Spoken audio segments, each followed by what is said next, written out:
Assalamualaikum warahmatullahi wabarakatuh.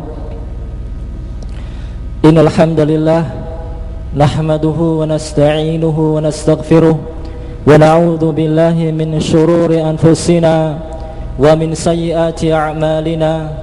Man yahdihillahu fala mudilla lahu wa man yudlil fala hadiya lahu.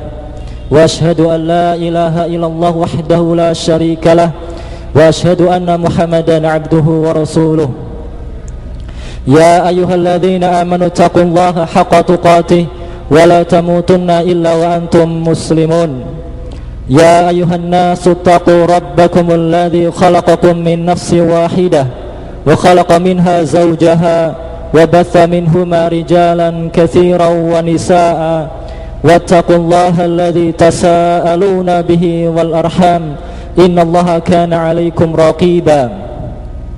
Ya ayyuhalladzina amanu taqullaha wa qulu qawlan sadida yuslih lakum a'malakum wa yaghfir lakum dhunubakum wa man yuti'illaha wa rasulahu faqad faza fawzan 'azima. Amma ba'd, fa inna asdaqal hadithi kitabullah wa khairal hadi hadi Muhammadin sallallahu alaihi wasallam wa syarrul umuri muhdatsatuha wa kullu muhdatsatin bid'ah wa kullu bid'atin dalalah wa kullu dalalatin finnar. Ma'asyiral muslimin rahimani wa rahmakumullah. Alhamdulillah, kita pada kesempatan malam hari ini dipertemukan oleh Allah Subhanahu wa taala di masjid ini. Kita mohon pada Allah Subhanahu wa taala ilmu yang bermanfaat, ilmu yang membuahkan amal, dan kita mohon pada Allah Subhanahu wa taala agar semua amal kita diterima oleh Allah Subhanahu wa taala. Para jamaah sekalian yang semoga senantiasa dirahmati oleh Allah Subhanahu wa taala, kita akan lanjutkan kembali pelajaran Kitabut Tauhid. Sebagaimana beberapa minggu yang lalu kita telah pelajarin hal-hal yang terdapat dalam Kitabut Tauhid karangan Syekh Muhammad bin Abdul Wahab. Itu Kitabut Tauhid, itu karangannya Syekh Muhammad bin Abdul Wahab, dan penjelasannya kita ambilkan dari Fadilatul Syekh Saleh bin Fauzan Al-Fauzan, salah seorang ulama dari Saudi yang sekarang masih hidup. Pada minggu-minggu yang lalu kita telah bacakan yaitu firman Allah Subhanahu wa taala yang terdapat dalam Kitabut Tauhid, wa ma khalaqtul jinna wal insa illa liya'budun, dan kita telah sampaikan penjelasan Syekh tentang ayat tersebut. Sekarang kita akan bacakan dalil atau ayat yang dibawakan oleh Syekh Muhammad bin Abdul Wahab di dalam kitabnya Kitabut Tauhid. Beliau membawakan sebuah ayat firman Allah Subhanahu wa taala yang terdapat dalam surat An-Nahl. Nanti bisa dicek lagi Pak ya, maksudnya atau mungkin ditulis yang Mbak buku surat An-Nahl ayat 36. Surat An-Nahl ayat 36. Kita bacakan ayatnya. Walaqad ba'atsna fi kulli ummatin rasulan ani'budullaha wajtanibut taghut. Surat An-Nahl ayat 36. Dan sungguh kami benar-benar telah mengutus pada setiap umat itu seorang rasul, agar supaya mereka menyerukan sembahlah Allah saja dan jauhilah taghut. Nanti kita akan jelaskan penjelasan ayat ini yang akan dijelaskan atau penjelasannya kita ambil dari keterangan Syekh Saleh Al-Fauzan. Makna atau faedah yang bisa kita ambil dari ayat walaqad ba'atsna fi kulli ummatin rasulan ani'budullaha wajtanibut taghut. Dan sungguh kami telah mengutus pada setiap umat itu seorang rasul, agar mereka menyerukan sembahlah Allah saja dan jauhilah tagut. Surat An-Nahl ayat 36. Sekarang kita bacakan faedah yang bisa kita ambil dari ayat ini. Faedah yang bisa kita ambil dari ayat ini, beliau Syekh Shalih Al-Fauzan mengatakan, annal hikmata min irsalir rusuli hiya da'watu ila tauhid wan nahyu anisyirki. Bahasanya hikmah itu faedahnya dari ayat yang kita sebutkan tadi, hikmah diutusnya para rasul, hikmah diutusnya para rasul dari mulai zaman Nabi Nuh sampai Nabi kita yang terakhir, Rasul yang terakhir, yaitu Nabi Muhammad sallallahu alaihi wasallam. Hikmahnya yaitu agar supaya para Rasul tersebut mendakwahkan kepada manusia agar mereka hanya beribadah kepada Allah subhanahu wa ta'ala saja. Dan tidak hanya itu, selain menyeru kepada manusia agar menyembah Allah saja dan memperingatkan manusia dari kesyirikan. Itu tadi hikmah. Jadi ketika kita berpikir kenapa kok Allah mengutus para rasul, hikmah yang paling utama tugas mereka yaitu menyampaikan dakwah tauhid agar manusia menyembah Allah subhanahu wa ta'ala saja dan menjauhi kesyirikan. Nanti dibuka surat An-Nahl ayat 36. Di setiap umat, setiap generasi diutus rasul oleh Allah subhanahu wa ta'ala sampai rasul yang terakhir yaitu Nabi Muhammad sallallahu alaihi wasallam. Kemudian faedah yang bisa kita ambil dari surat An-Nahl ayat 36 tadi, beliau Syekh Shalih Al-Fauzan mengatakan, anna dinal anbiya'i wahidun, bahwasanya agama seluruh para nabi itu satu.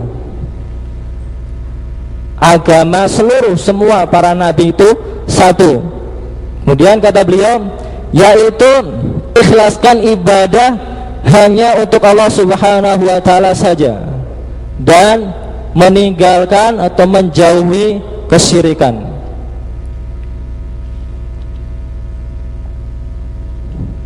Wa in ikhtalafat syara'i'uhum, walaupun syariat mereka itu berbeda-beda, tapi inti dakwah para rasul dari yang pertama sampai yang terakhir itu satu, yaitu mendakwahkan manusia agar menyembah Allah saja dan menjauhi kesyirikan.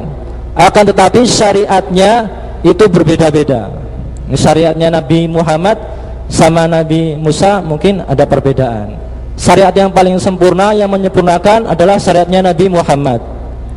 Dahulu mungkin kalau orang melakukan dosa besar atau melakukan dosa, pada syariatnya Nabi Musa, kalau pengen bertobat disuruh bunuh diri. Suruh apa? Suruh bunuh diri. Bisa dibaca surat Al-Baqarah ketika kaumnya Nabi Musa itu berbuat dosa, mereka kalau mau bertobat, tobatnya insya Allah diterima, tapi syaratnya mereka harus membunuh diri, bunuh diri. Itu syariatnya Nabi Musa.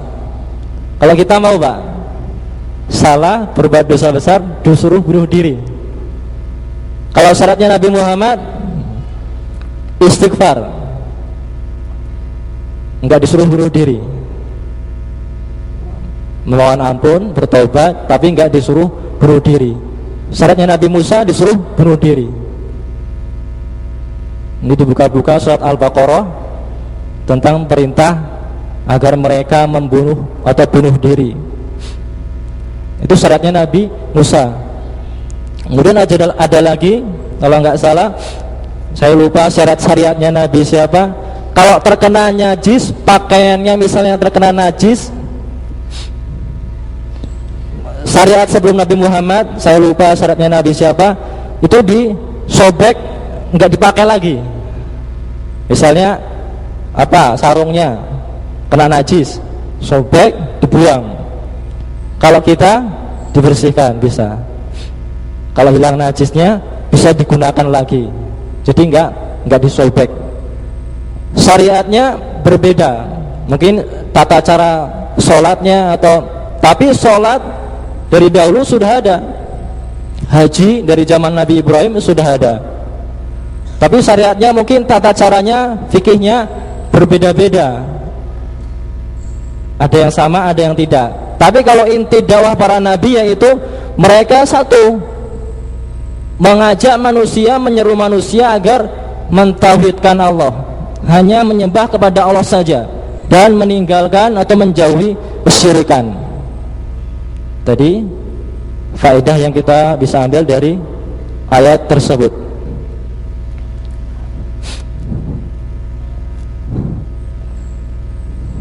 Jadi kita ulangi lagi, inti dakwah para rasul adalah mendakwakan tauhid dari rasul yang pertama yaitu Nabi Nuh. Rasul yang pertama itu adalah Nabi Nuh, sebagaimana yang terdapat dalam sebuah hadis yang menceritakan tentang syafa'ah pada yaumil qiyamah nanti. Disebutkan bahasanya innan nasa ya'tuna ila Nuh fayaquluna lahu anta awalu rasulin arsalahullahu ila ahlil ardi. Pada hari kiamat manusia itu mendatangi Nabi Nuh, lalu mereka mengatakan bahasanya engkau adalah rasul yang pertama yang diutus oleh Allah Subhanahu wa ta'ala. Rasul yang pertama yang diutus oleh Allah Subhanahu wa ta'ala di muka bumi ini. Hadis riwayat Al-Bukhari. Secara umum arti rasul secara umum yang mungkin ada beberapa perbedaan mungkin definisi, tetapi secara umum yang masyhur bahasanya yang disebutkan oleh Syekh Al-Fauzan juga, bahasanya rasul itu adalah man uhiya ilaihi bi syar'in wa umira bi tablighihi, yaitu seseorang yang diberikan wahyu berupa syariat, diwahyukan syariat, kemudian diperintahkan untuk menyampaikan kepada manusia. Dia mempunyai syariat yang baru, tidak meneruskan yang sebelumnya, yang intinya mereka diberikan syariat, kemudian disuruh untuk menyampaikan kepada manusia. Itu definisi secara umum artinya rasul. Dan rasul yang pertama tadi adalah Nabi Nuh. Kalau Nabi Adam, Nabi diutusnya rasul itu karena sebelum zamannya Nabi Adam dan setelahnya itu tidak ada perbedaan, maksudnya tidak berpecah belah. Manusianya masih disebutkan dalam suatu surat Al-Baqarah, kana nasu ummatan wahidah. Dahulu manusia itu umat yang satu, kemudian berpecah belah, ada kesyirikan, bukan kesyirikan, mungkin ada perpecah belahan di antara umat. Kemudian diutuslah rasul, yaitu rasul yang pertama tadi adalah Nabi Nuh. Sebenarnya juga tadi telah disebutkan dalam hadis yang sahih yang riwayat Imam Bukhari, bahasanya nanti di hari kiamat orang-orang itu kan sebelum mereka diadili, mereka menunggu-nunggu agar cepat diadili. Artinya mereka datang ke para rasul. Di antara yang didatangi adalah Nabi Nuh. Nabi Nuh didatangi kemudian mengatakan bahasanya engkau adalah rasul yang pertama yang diutus oleh Allah Subhanahu wa ta'ala di muka bumi ini. Itu di hadis syafa'ah. Mungkin bisa dibuka-buka tentang hadis syafaat. Kemudian orang-orang setelah datang kepada Nabi Nuh tidak bisa memberikan syafaatnya, datang lagi ke Nabi yang lainnya, ke Rasul Nabi Ibrahim, seterusnya ke Nabi Musa, seterusnya, mereka tidak bisa. Kemudian terakhir menuju kepada Nabi Muhammad sallallahu alaihi wasallam. Mungkin bisa dibuka lagi hadis yang berkaitan tentang syafaat.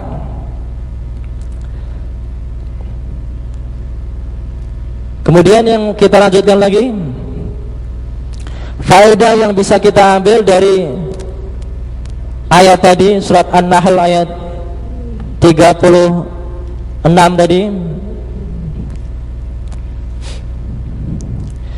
anna risalata ammat kullal umam wa qamatil hujjatu ala kullil ibad. Bahasanya risalah tentang tauhid ini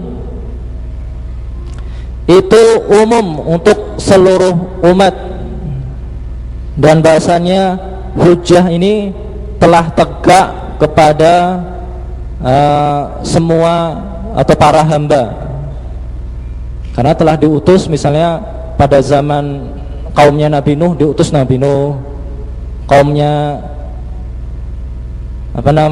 Nabi Soleh diutus Nabi Soleh, dan seterusnya kaumnya Nabi Ibrahim, Musa, mereka telah diutus para rasul, sampai yang terakhir yaitu Nabi Muhammad sallallahu alaihi wasallam. Jadi telah tegak hujjah, nggak ada alasan lagi, kecuali kalau memang mereka itu misalnya tidak sampai dakwah, misalnya hidup di pedalaman, misalnya hutan belantara, nggak pernah ada dakwah, nggak pernah ngelihat, pokoknya nggak pernah ada yang menyampaikan, nggak pernah mendengar dakwah Islam ini. Nanti di hari kiamat mereka diuji lagi. Nanti yang keimanannya benar, yang patuh oleh perintah Allah, mereka akan insyaallah masuk ke dalam surga. Intinya kalau mereka belum sampai dakwah, nanti di akhirat mereka diuji lagi.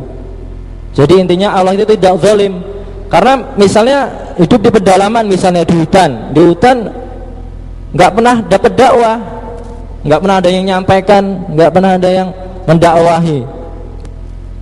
Terus tiba-tiba kok dia kan agamanya nggak Islam misalnya. Kalau misalnya Allah itu menghukum dimasukkan ke neraka, itu berarti Allah zalim. Dan Allah itu tidak zalim. Makanya nanti di hari kiamat orang-orang yang misalnya memang benar sama sekali belum pernah sampai dakwah, hidup di pedalaman atau bagaimana, nah mereka nanti diuji lagi di hari kiamat. Intinya Allah Subhanahu wa taala itu Maha Adil, tidak zalim. Jadi nanti diuji lagi. Tapi kalau kita kemudian orang-orang yang telah sampai dakwah ini, kalau seandainya enggak memeluk agama Islam, kemudian nanti di akhirat kita beralasan enggak ada yang ngomongin, enggak pernah dengar Islam, padahal Islam masyhur, sudah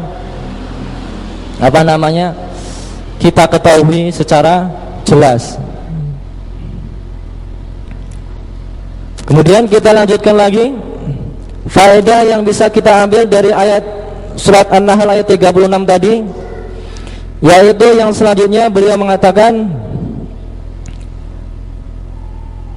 keagungan perkara tauhid ini, keagungan perkara tauhid ini, dan bahasanya tauhid ini adalah suatu hal, perkara yang wajib bagi seluruh umat. Tadi kan telah disebutkan bahasanya kata Allah, walaqad ba'atsna fi kulli ummatin rasulan an ibudullaha wajtanibut taghut. Dan sungguh kami benar-benar telah mengutus kepada setiap umat itu seorang rasul, agar mereka menyerukan sembahlah Allah saja dan jauhilah tagut. Setiap umat, bayangkan, berarti setiap umat, setiap generasi itu diutus Rasul agar mereka menyerukan dakwah tauhid, menyembah hanya kepada Allah saja dan memperingatkan manusia dari kesyirikan. Berarti ini adalah agungnya perkara tauhid ini. Tadi sempat disinggung bahasanya kita diperintahkan untuk hanya beribadah kepada Allah, menyembah hanya kepada Allah saja, dan menjauhi tagut. Menjauhi tagut. Sekarang mungkin kita bacakan pengertian tentang tagut ini. Syekh Faisal Al-Jasim mengatakan tagut itu adalah huwa kullu ma'ubida min dunillahi min syajarin aw hajarin aw sanamin aw basharin radiyan bidzalika kan Namrud wa Fir'aun wa man kana la yarda bidzalika minal ma'budin min dunillahi kal anbiya was sholihin wal malaikah falaisu bitawaghit. Tagut itu adalah segala sesuatu yang disembah selain Allah.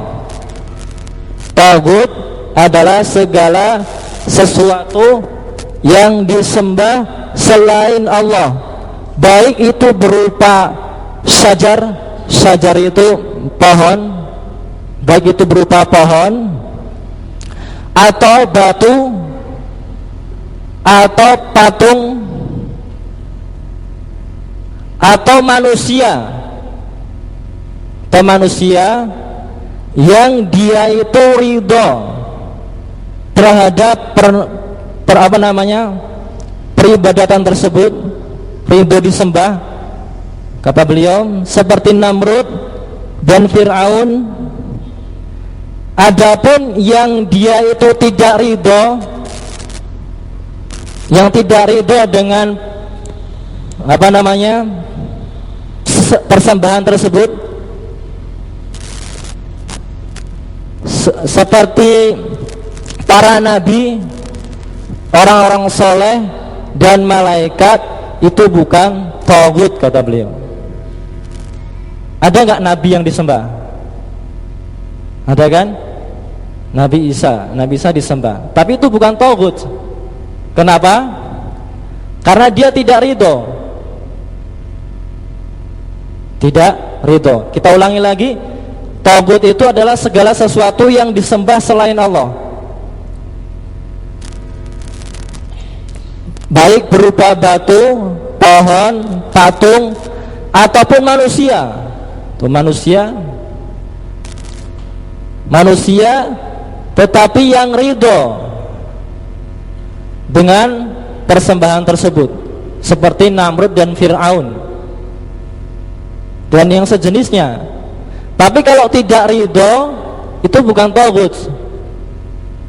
Terus jangan mengatakan misalnya, wah itu orang-orang Nasrani nyembah Yesus, nyembah Isa, Nabi Isa itu tagut. Enggak, Nabi Isa bukan tagut. Kenapa? Karena dia tidak ridho. Nabi Isa itu tidak ridho disembah, jadi bukan tagut. Yang tagut tadi, kalau dia ridho disembah, nah itu tagut.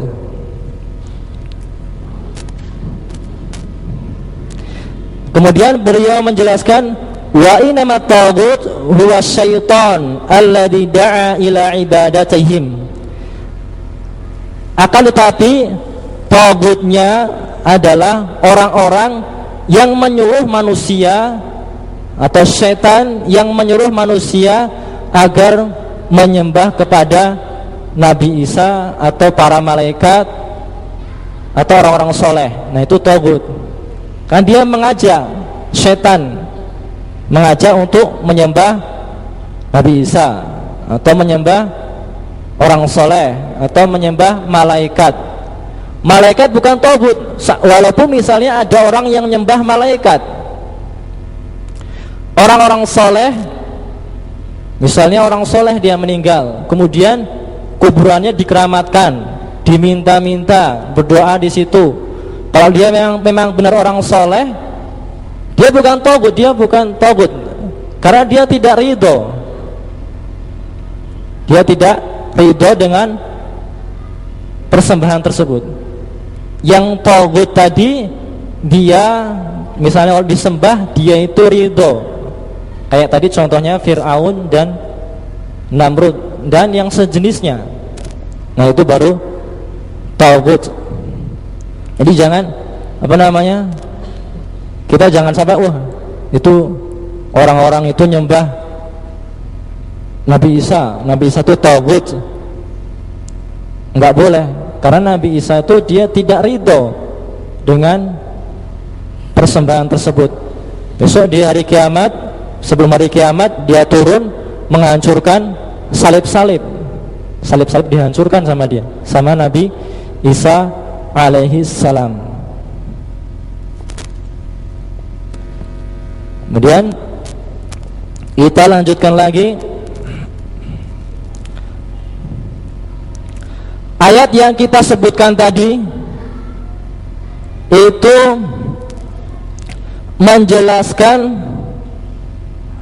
makna la ilaha illallah yang di dalamnya ada penetapan dan penafian, atau ada penafian, peniadaan dan penetapan. Nanti kita jelaskan maksudnya apa.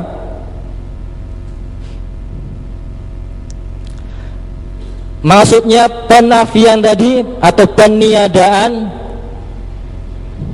yaitu meniadakan, menafikan seluruh sesembahan selain Allah. Maksudnya sembahan selain Allah itu tidak berhak untuk diibadahi, tidak berhak untuk disembah. Ini peniadaan, penafian. Kemudian menetapkan bahasanya hanya Allah saja yang berhak disembah. Kemudian beliau menjelaskan bahwasannya tauhid ini enggak lurus kalau enggak ada dua ini. Enggak ada penafian, enggak ada penetapan. Misalnya cuma milih satu, aku menetapkan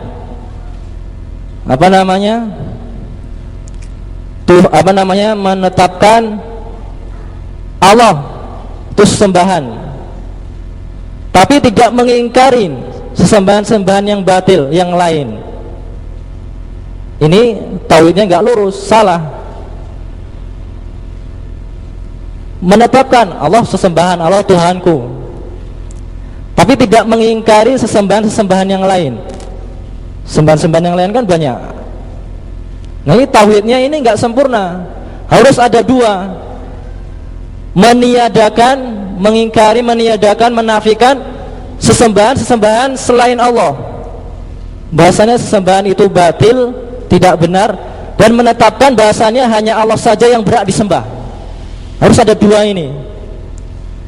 Kemudian kalau misalnya milih satu, meniadakan saja, berarti enggak percaya Tuhan, ateis misalnya, tidak ada Tuhan yang berhak disembah, tidak ada Tuhan, dia ateis, tidak percaya dengan Tuhan. Ini enggak lurus juga, enggak benar juga. Jadi harus ada dua, meniadakan, menafikan seluruh sesembahan yang batil, yang tidak benar. Itu tidak berhak untuk diibadahi, tidak benar untuk disembah. Kemudian menetapkan bahwa hanya Allah saja yang berhak disembah. Nah itu baru tauhidnya benar. Makanya kita koreksi lagi hati kita benahi. Harus ada dua ini, harus ada meniadakan, harus ada menetapkan. Kalau salah satu saja enggak lurus tauhidnya, enggak benar. Meniadakan saja ateis, tidak ada Tuhan. Menetapkan saja, menetapkan Allah Tuhanku, Allah sesembahanku, kemudian dia tidak mengingkari yang lain, tidak meniadakan tidak berkeyakinan bahasanya sesembahan selain Allah itu batil, tidak benar, itu tidak benar juga.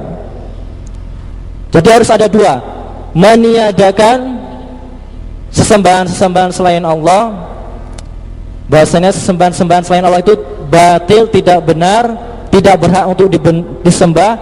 Kemudian yang kedua, menetapkan bahasanya hanya Allah saja yang berhak untuk disembah. Nah itu harus seperti itu tauhid kita. Nah mungkin kita perlu ajarkan hal-hal seperti ini kepada anak-anak kita. Dari kecil harus ditanamkan tentang tauhid ini. Jangan sampai nanti ragu, enggak yakin, atau bingung maksudnya gimana menyembah Allah tapi dia mengakui, oh itu yes ben, biarin, itu Tuhan juga kok, itu berhak disembah. Misalnya menyembah apa? Patung. Nah itu bahaya, nanti tauhidnya bisa-bisa tidak diterima. Jadi minimal tentang la ilaha illallah ini maknanya apa kita dalami, kemudian kita sampaikan pada misalnya anak-anak kita, keluarga kita, biar paham maksud la ilaha illallah ini apa. Maksud la ilaha illallah ini apa? Jadi harus ada dua tadi, harus ada dua syarat tadi. Berkaitan tentang syarat la ilaha illallah agar diterima, mungkin sempat disinggung, kita ulangi lagi, yaitu dia harus, yang pertama harus apa? Al-ilmu, mengilmui apa yang dikatakan. Kemudian yakin dia lagi, tidak ragu. Mencintai. Kalau benci bahaya. Mengucap la ilaha illallah tapi benci, nggak senang. Misalnya orang-orang munafik misalnya, kita harus mencintai, menerima, tunduk. Itu di antara syarat-syarat la ilaha illallah agar persaksian tersebut diterima di sisi Allah Subhanahu wa ta'ala.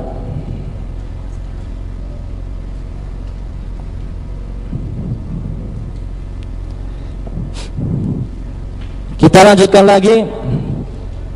Kemudian Syekh Muhammad bin Abdul Wahab di dalam kitabnya Kitabut Tauhid membawakan ayat yang selanjutnya, yaitu firman Allah Subhanahu wa ta'ala di dalam surat Al-Isra ayat 23. Surat Al-Isra ayat 23. Surat Al-Isra ayat 23, Allah Subhanahu wa ta'ala berfirman, wa qada rabbuka alla ta'budu illa iyyahu wa bil walidaini ihsana.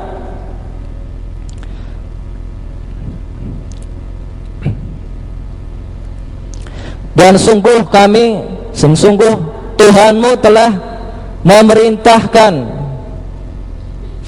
agar kamu menyembah hanya kepada Allah saja, dan hendaknya kamu berbuat baik kepada kedua orang tuamu. Dan sungguh Tuhanmu telah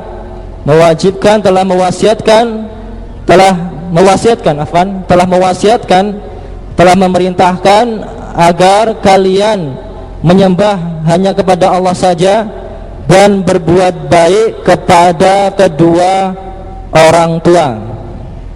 Surat Al-Isra ayat 23. Kemudian kita bacakan faedah yang bisa kita ambil dari ayat yang dibawakan oleh Syekh Muhammad bin Abdul Wahab di dalam kitabnya Kitabut Tauhid.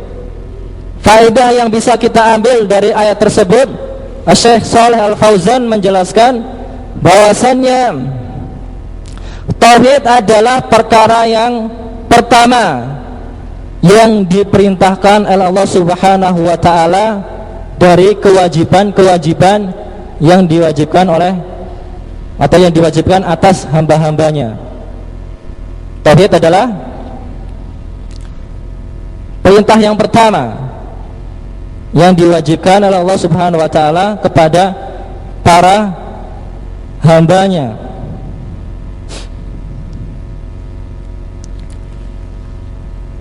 Dan itu adalah hak wajib yang pertama yang diwajibkan atau hak yang wajib atas para hamba-hambanya, yaitu mereka mentauhidkan Allah Subhanahu wa ta'ala.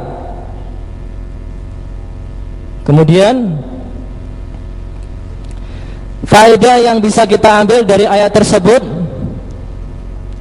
bahwasannya keagungan hak kedua orang tua, keagungan kebesaran hak kedua orang tua, yang mana Allah Subhanahu wa ta'ala itu menyandingkan hak keduanya itu bersama dengan haknya Allah Subhanahu wa ta'ala. Tadi kan telah disebutkan, dan aku, firmannya tadi surat Al-Isra ayat 23, wa qada rabbuka alla ta'budu illa iyyah wa bil walidaini ihsana. Dan Tuhanmu telah perintahkan agar kalian itu beribadah hanya kepada Allah saja, dan agar kalian itu berbuat baik kepada kedua orang tua. Di Allah setelah menyuruh orang itu bertauhid, kemudian ada perkataan wa, dan mengatofkan atau menyandingkan perintah tauhid kemudian perintah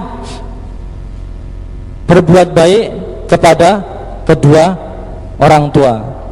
Nah, ini menunjukkan bahasanya berbakti kepada orang tua ini adalah suatu hal yang sangat agung di sisi Allah Subhanahu wa ta'ala, karena disandingkan dengan suatu perintah yang paling agung.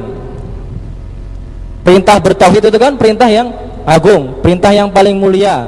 Kemudian setelah itu Allah memerintahkan, dan berbuat baiklah kamu kepada kedua orang tua. Ini supaya kita ini kalau kita pahami ayatnya, kita pahami sebelumnya memerintahkan bertauhid. Nih, perintahnya sangat mulia, perintahnya sangat agung. Kemudian disandingkan, Allah kemudian menyuruh, dan berbuat baiklah kamu kepada orang tua. Ini supaya kita ini paham bahasanya berbuat baik kepada kedua orang tua itu adalah suatu yang perkara yang agung, perkara yang sangat mulia di sisi Allah Subhanahu wa ta'ala. Sampai-sampai Allah menyandingkan perintah bertauhid, kemudian perintah wabil walidaini ihsana, dan berbuat baiklah kepada kedua orang tua. Jadi berbuat baik pada orang tua itu adalah perkara yang sangat mulia, sangat agung di sisi Allah Subhanahu wa ta'ala.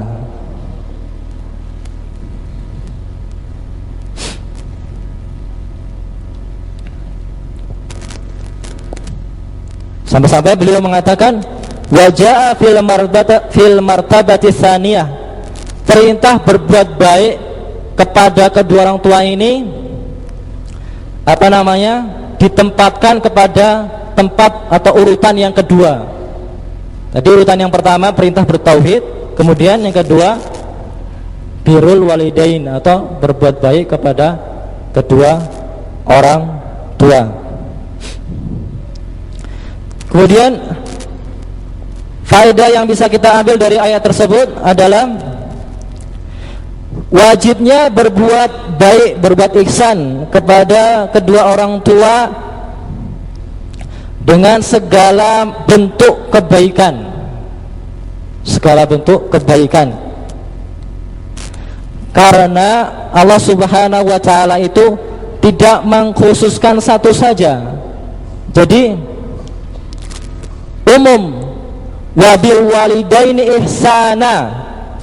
Jadi kalau kita belajar bahasa Arab, perkataan ihsanan itu nakiroh. Nakiroh itu umum.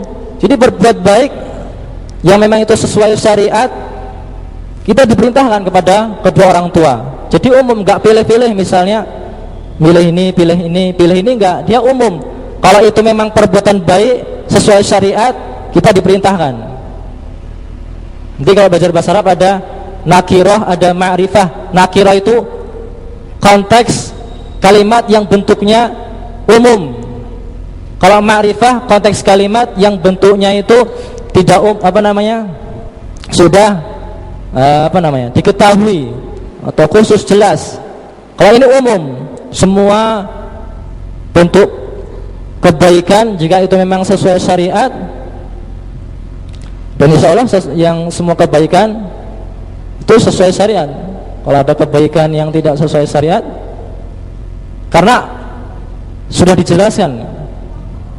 Kalau misalnya kita ada kebaikan, kita menganggapnya itu kalau ini dalam Al-Quran atau hadis belum ada, itu mungkin karena kita yang belum tahu, atau mungkin kita terkena kerancuan, atau mungkin dipandang orang itu baik tapi secara syariat itu tidak baik. Kita ulangi lagi, intinya kalau kebaikan atau ihsan kita tetap merujuk kepada Al-Quran dan Sunnah.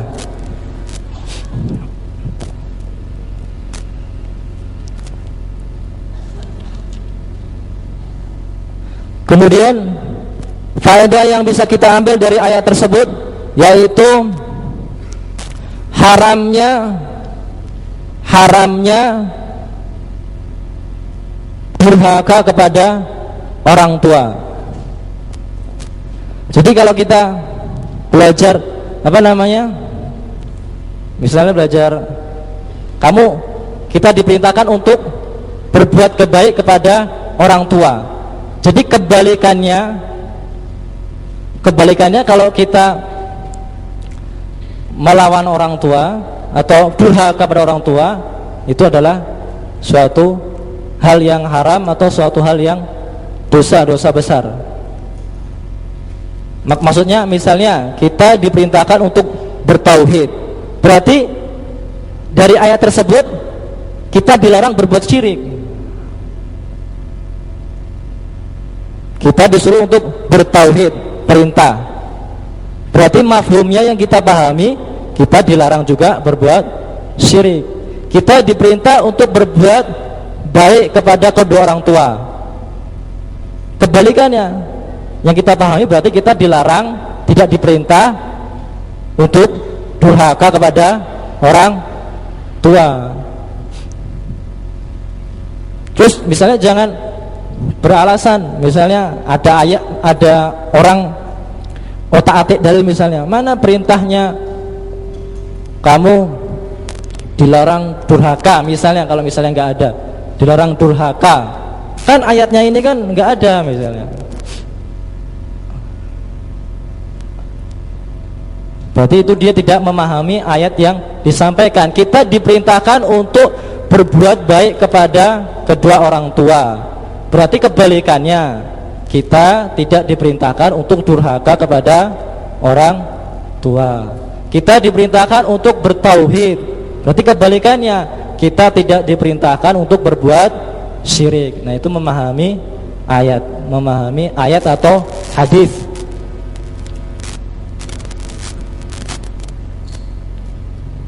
Nah, mungkin demikian sudah waktu Isya.